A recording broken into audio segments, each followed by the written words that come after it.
Hey, how about you and me talk about vampires and their link to consumption? During the 19th century, consumption, or better known as tuberculosis, was running rampant in parts of New England, and it was claiming the lives of entire families. In 1786, health officials began recording the mortality rates, and by 1800, it had claimed 2% of New England's population. And this was just straight up a horrific way to die. Consumptives often lost a lot of weight, they would cough up blood, their skin would turn ashen, and death was slow, very, very slow, and it often gave off the appearance as if something was sucking the life out of them. And all of this just happened to be going on well before doctors knew how infectious diseases were spread, and so scared and hopeless villagers believed that some of those who fell victim to consumption were preying on their living family members. And all of this fear started the grim practice of digging up their dead and burning their organs.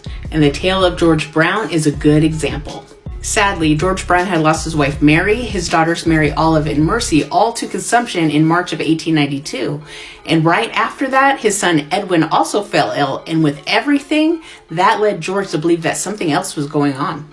George had given the townsfolk permission to dig up his family's graves, and so with pickaxes and shovels, they went to work. And once the bodies were unearthed, Mary and Mary Olive's bodies, they were rotted away, but Mercy, on the other hand, her body was oddly well preserved, even though she had been lying in a crypt for several months.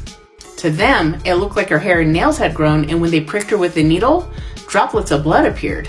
And for all of those that were present, these were telltale signs that confirmed their suspicions that Mercy was indeed a vampire. The village doctor that just happened to have watched the makeshift autopsy did reiterate that she died of consumption, and he also explained that the cold New England winters could have preserved the body, but nobody was listening. Panicked, the villagers removed Mercy's heart and burned it on a nearby rock, and in ritualistic fashion, they had the sickly Edwin eat it in order to save his life. However, unfortunately, he still died a few months later. Rhode Island back then was known as the vampire capital of America, and this story is just one among many exhumations that would happen in New England back at that time.